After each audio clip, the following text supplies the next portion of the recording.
आज हम लोग जो डिस्कस करने जा रहे हैं बाबू, कॉम्बिनेशन ऑफ रेसिस्टेंस के बारे में। किसके बारे में? तो पहले उससे पहले हम साथ एक चीज ये जान लें कि जब हम रेसिस्टिविटी बता रहे तो रेसिस्टिविटी के बिना पर दुनिया में जितने भी तरह के मटेरियल है उसको 4 पार्ट में कैटेगराइज किया गया है। On the basis of resistivity, on the basis of resistivity, material are 2 types.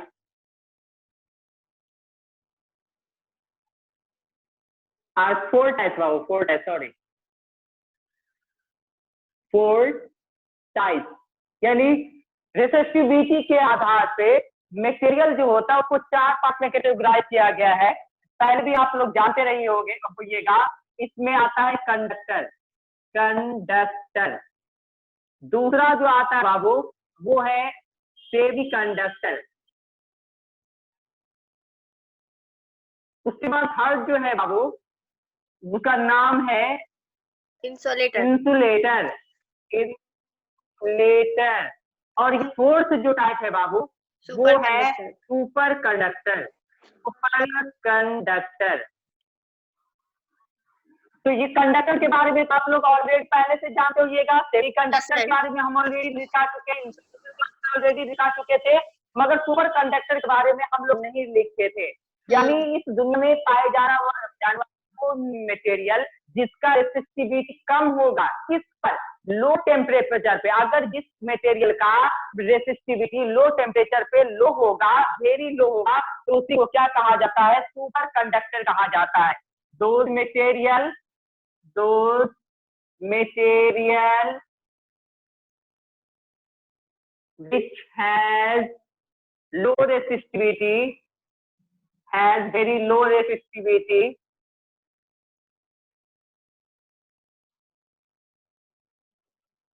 at low temperature,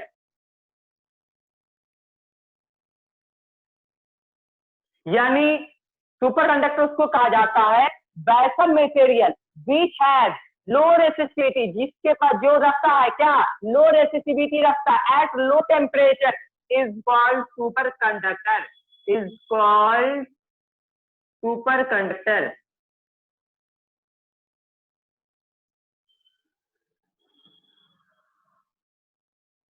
और ये प्रॉपर्टी यानी ये मटेरियल क्या है जो ये प्रॉपर्टी पाई जाती है, इस प्रॉपर्टी का नाम है क्या है? Super conductivity. And its properties is called and its properties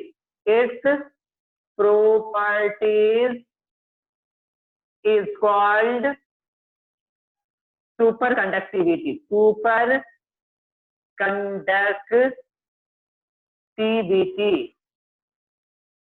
ठीक है, किसी को कोई दिक्कत इसमें? हम लोग प्रीवियस क्लास में रेसिस्टिविटी पढ़े। रेसिस्टिविटी के बिना पर इस दुनिया में जितने भी मटेरियल को 4 पार्ट में कैटेगराइज किया गया है, conductor, semi conductor, insulator, super conductor. एक बच्चा जो है कल व्हाट्सएप के थ्रू जो एक क्वेश्चन रख किया था कि बाबू ये सर ये बताइए कि सुपर कंडक्टर का एग्जाम्पल बताइए। इसमें आता है बाबू लेड।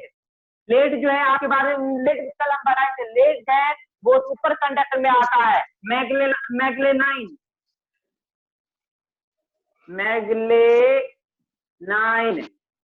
मैग्नीज, एल्युमिनियम, निकेल वगैरह से मिलकर के बना हुआ मैग्नेनाइन, ये भी क्या है? सुपर कंडक्टर में आता है। तो सुपर कंडक्टर के बारे में आज के बाद से आपसे कोई पूछेगा व्हाट इज सुपर कंडक्टर, तो हम बोलेंगे रोज material which has very low resistivity at low temperature is called super conductor and its properties is called super conductivity. तो ये हम लोग समझ गए, यानी रेसिस्टिविटी के बिना पर मटेरियल को 4 पार्ट में बांटा गया। उसके बाद अब हम लोग पढ़ने जा रहे हैं बाबू, जो मेन टॉपिक डिस्कस करना था वो कॉम्बिनेशन ऑफ रेसिस्टेंस के बारे में डिस्कस करना था। Combination of resistance, combination of resistance के बारे में क्या है? what is the meaning of combination of resistance? Do you know about combination of resistance? When two or more resistance combine in an electric circuit is called combination of resistance। यानी जब 2 या 2 से अधिक रेसिस्टेंस किसी electric circuit में जुड़ा जाता है, ठीक है, या तो सीरीज में या तो पैरेलल में, that is called combination of resistance। when or more resistance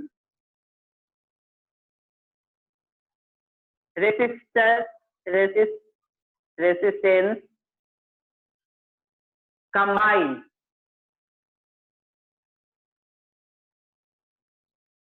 in series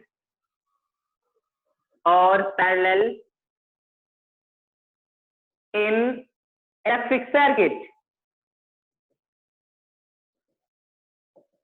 is called combination of resistance.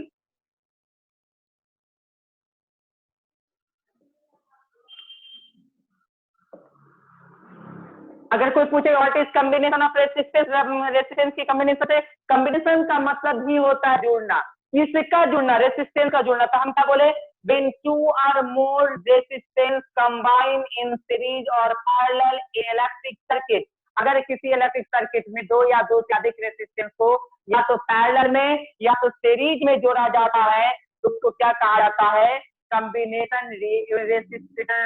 Of resistance कहा जाता है। अब बात ये आया बाबू कि कॉम्बिनेशन ऑफ रेसिस्टेंस होता कितने तरह का, there are two types of combination of resistance, एक होता है सीरीज कॉम्बिनेशन ऑफ रेसिस्टेंस और एक होता है पैरेलल कॉम्बिनेशन ऑफ रेसिस्टेंस। यानी फर्स्ट हो गया सीरीज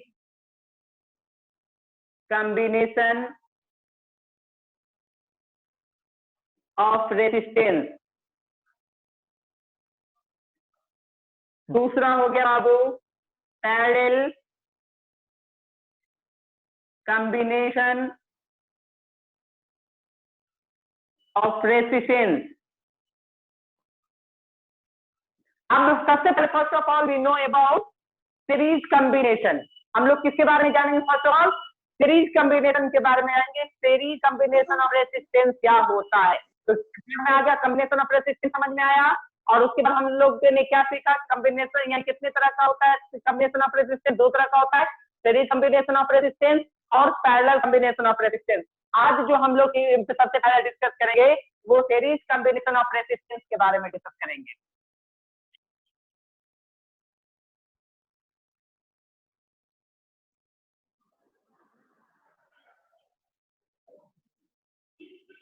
पहला कॉम्बिनेशन क्या बताएं बाबू, series combination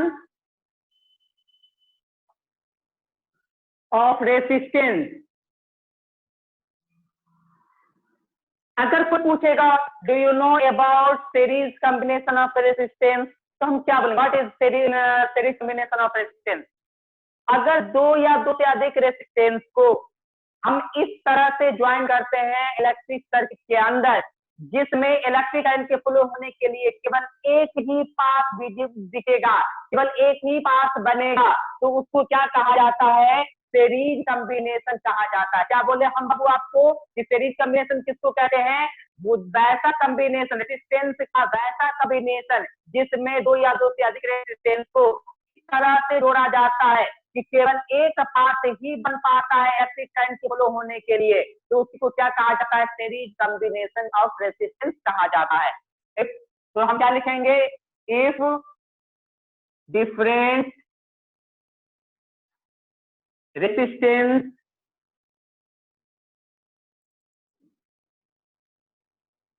are joined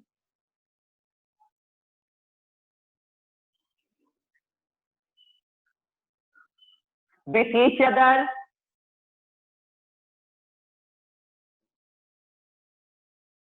such that there is only one path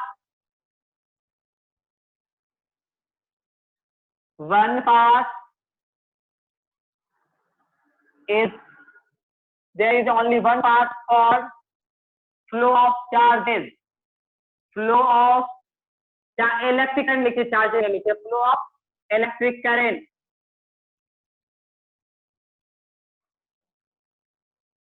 is called series combination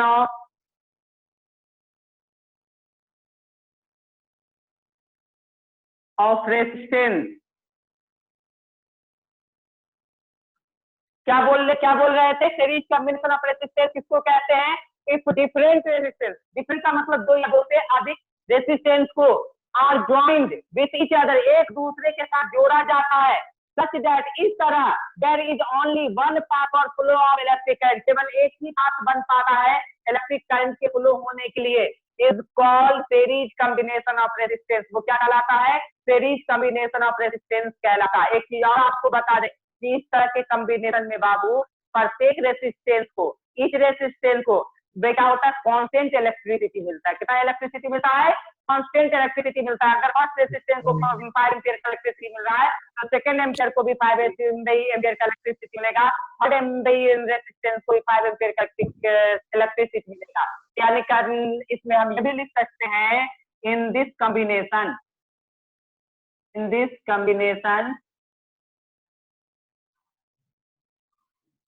each resistance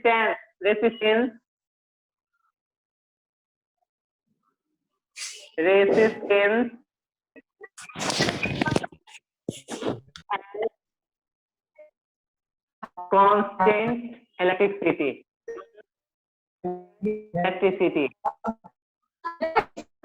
आवाज आ रही है बाबू? तो क्या कॉम्बिनेशन ऑफ रेजिस्टेंस में क्या बताई कि जब दो या दो से अधिक रेजिस्टेंस को इस तरह से जोड़े। अब देखिए, अभी हम एग्जांपल करके बता रहे हैं, ये देख लीजिए, ये पहला रेजिस्टेंस इस तरह से है, इसका ये टर्मिनल हुआ, ये टर्मिनल हुआ, ये R1 समझ लीजिए, ये पॉजिटिव टर्मिनल हुआ, इसका ये नेगेटिव टर्मिनल हुआ। दूसरा रेजिस्टेंस को सिंबल ऐसे ही डिनोट किया जाता है बाबू, ये R2 हो गया, कि ये पॉजिटिव टर्मिनल हो गया, ये नेगेटिव टर्मिनल हो गया। उसी तरह मान लीजिए कि ये थर्ड रेजिस्टेंस है, ये पॉजिटिव टर्मिनल, ये नेगेटिव टर्मिनल, ये R3 है। ये तीनों रेजिस्टेंस को हम जोड़ते हैं, किस तरह से जोड़ते हैं तो देखिए यहाँ,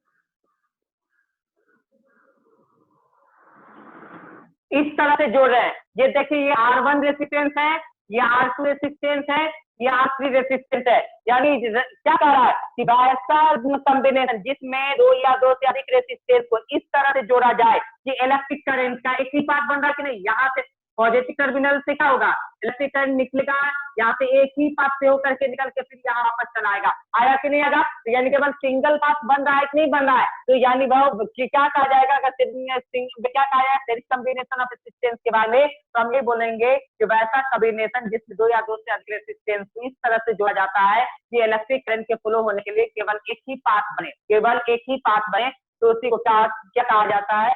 क्या कहा जाता है?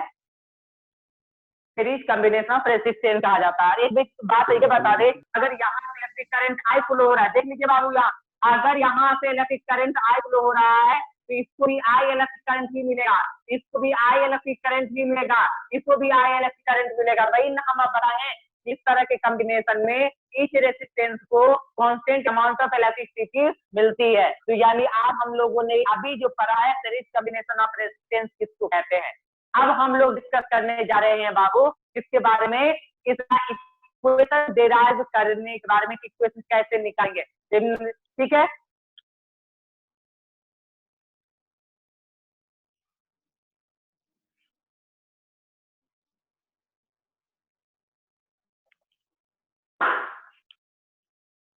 क्या पढ़ेंगे बाबू?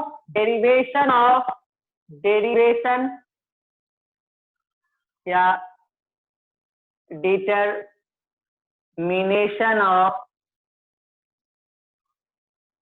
Equation of series combination, equation of series combination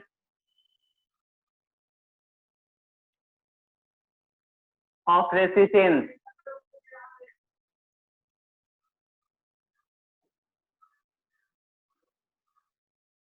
आज हम लोग क्या पढ़ेंगे बाबू? सीरीज कॉम्बिनेशन किसको कहते हैं बता दिए। अब हम उसका derivation determination of equation of series combination of resistance, series यानी रेजिस्टेंस के सीरीज कॉम्बिनेशन का इक्वेशन डिराइव करना हम लोग डिटरमाइन करना सीखेंगे। तो हम सबसे पहले क्या करते हैं, तीन रेजिस्टेंस को सीरीज में जोड़ते हैं। जैसे यहाँ देख लीजिए फिगर के अकॉर्डिंग,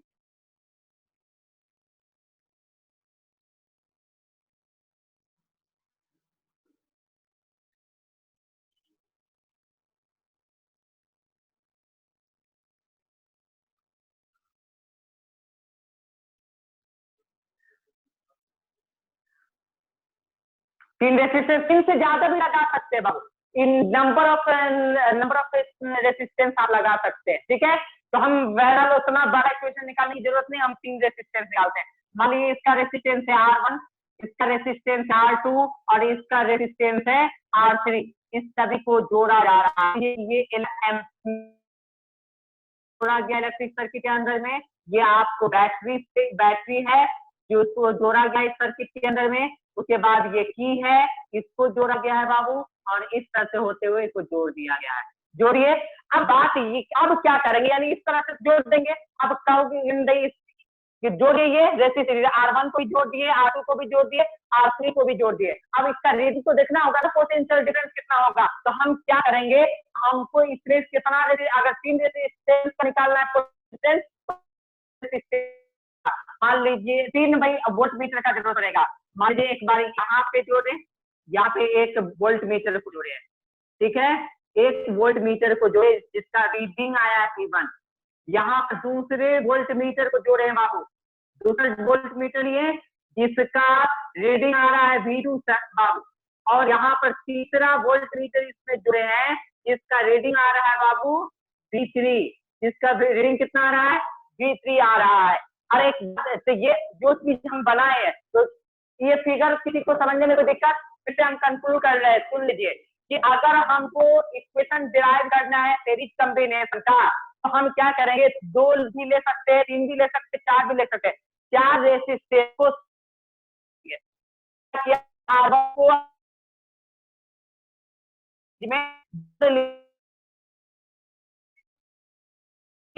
और उसका सभी रेसिस्टेंस पे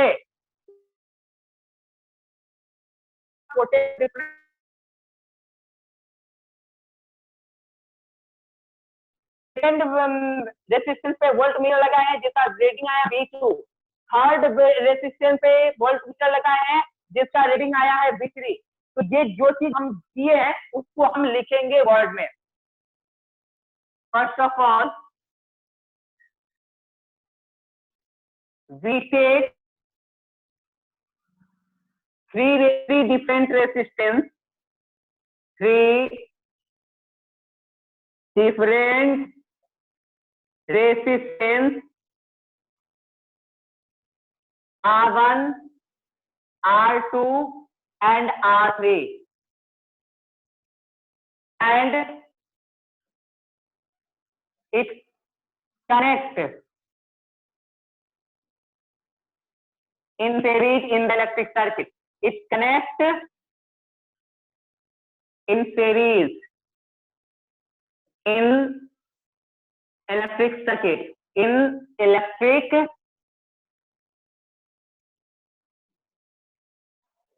as shown in figure, जैसे फिगर में दिखाया गया, as shown in figure। हम क्या किए, सबसे पहले जो चीज हम लिए, सबसे पहले हम 3 रेसिस्टेंस लिए, तो हम लिखे first of all we take 3 different resistance R1, R2, R3 ले लिए 3 रेसिस्टेंस। उसके बाद इसको सीरीज में जोड़ लिखे ना, it connect in series in electric circuit, electric circuit के अंदर इसको सीरीज में जिस तरह से हम जुड़े हैं जोड़ दिए जैसा कि फिगर में दिखाया गया है, ठीक है। And electric current I is passes through the circuit। और इसे करके कितना इलेक्ट्रिक करंट फ्लो हो रहा है, यहाँ पर रीडिंग देख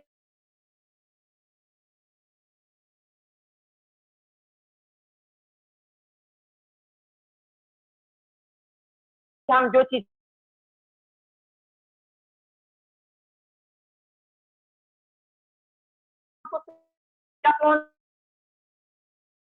potential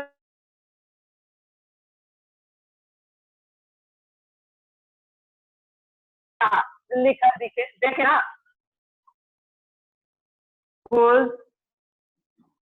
the potential difference of R1, R2 and R3 are V1, V2 and V3 respectively.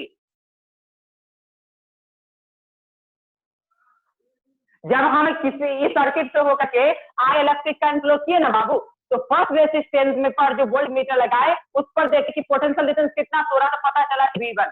Second resistance पर पोटेंशियल यानी वोल्ट मीटर लगाए तो देखे कि इस पर तो हो रहा है V2, और थर्ड रेसिस्टेंस पर जो वोल्ट मीटर लगा उसका रीडिंग देखे तब देखे V3।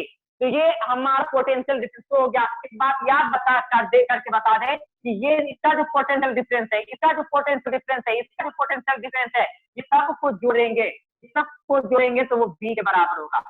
यानी पूरे यानी V बराबर हो जाएगा equivalent potential difference equal to equivalent potential difference equal to क्या हो जाएगा, V1 plus V2 plus V3 होगा। इसको इक्वेशन 1 मानेंगे। यानी तीनों भाई वोल्ट मीटर का जो भाई रीडिंग है वोल्ट में कितना पोटेंशियल डिफरेंस का, इस तीनों को जोड़ेंगे तो इक्विवेलेंट वोल्ट का ये इक्विवेलेंट वोल्ट पोटेंशियल डिफरेंस के बराबर होगा। Equivalent potential difference equal to first resistance का पोटेंशियल डिफरेंस, सेकंड रेसिस्टेंस का पोटेंशियल डिफरेंस और थर्ड रेसिस्टेंस का पोटेंशियल डिफरेंस। ये लिखिए आप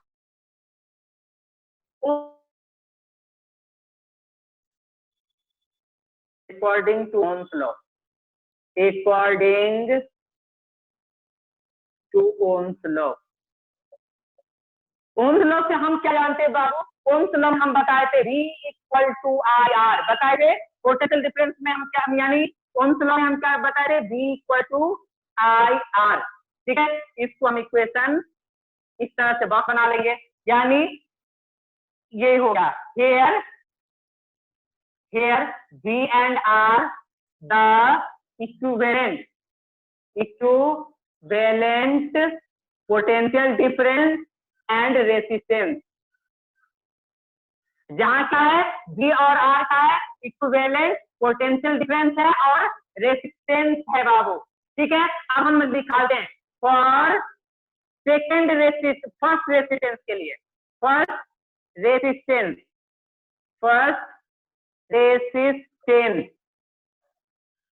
R1 के लिए क्या हो जाएगा बाबू, तो R1 के लिए क्या होगा, V1 इक्वल टू उसका पोटेंशियल डिफरेंस कितना है, R1 के लिए पोटेंशियल डिफरेंस V1 है और इलेक्ट्रिक करंट तो आगे होगा और उसका रेसिस्टेंस कितना है R1। इसको भी इस तरह से बॉक्स बना के रख लेंगे। सिमिलरली उसी तरह से similarly for second third resistance R2 and R3 के लिए, R2 और R3 के लिए ओम्स लॉ से हम क्या लिखेंगे, V2 इक्वल टू IR2 और V3 इक्वल टू IR3। ये सब अलग अलग इस तरह से हम काउंट करके लिख दिए। इसमें किसी को दिक्कत, उसके बाद क्या करेंगे बाबू, हम putting the value of V1 V2 V3 in equation 1, यानी V का जो वैल्यू निकाले IR, V1 का वैल्यू निकाले IR1, V3 का वैल्यू V2 का वैल्यू जो निकालने हैं IR2 और V3 का जो वैल्यू निकाले IR3, V equal to V1 plus V2 plus V3 में पुट कर देंगे। तो हम क्या लिखेंगे, putting the value of V1 V2 and V3 in equation 1। Equation 1 में डालेंगे। इक्वेशन 1 है क्या बाबू, V equal to V1 plus V2 plus V3। तो V इक्वल टू कितना है, V इक्वल टू IR, तो यहाँ पर लिखेंगे IR। V1 का वैल्यू कितना बाबू, V1 इक्वल टू IR1, तो यहाँ पर लिख दो IR1। V2 इक्वल टू कितना है IR2, यहाँ पर IR2। V3 का वैल्यू कितना है IR3 नोट कर देंगे इसमें। तो IR इक्वल टू, ये बताइए इस तीनों में से I कॉमन हो जाएगा, तो I कॉमन करेंगे। जब I कॉमन करने से क्या बचेगा वो, R1 plus R2 plus R3। अब एक बात बताइए, ये I से ये I कट जाएगा तो R इक्वल टू क्या बचता बाबू, R1 plus R2 plus R3। ये इक्वेशन आपको याद हो गया, equivalent resistance equal to R1 plus R2 plus R3। इसका मतलब ये हुआ कि अगर किसी भी रेसिस्टेंस को या दो से अधिक डिफरेंट रेसिस्टेंस को जोड़ते हैं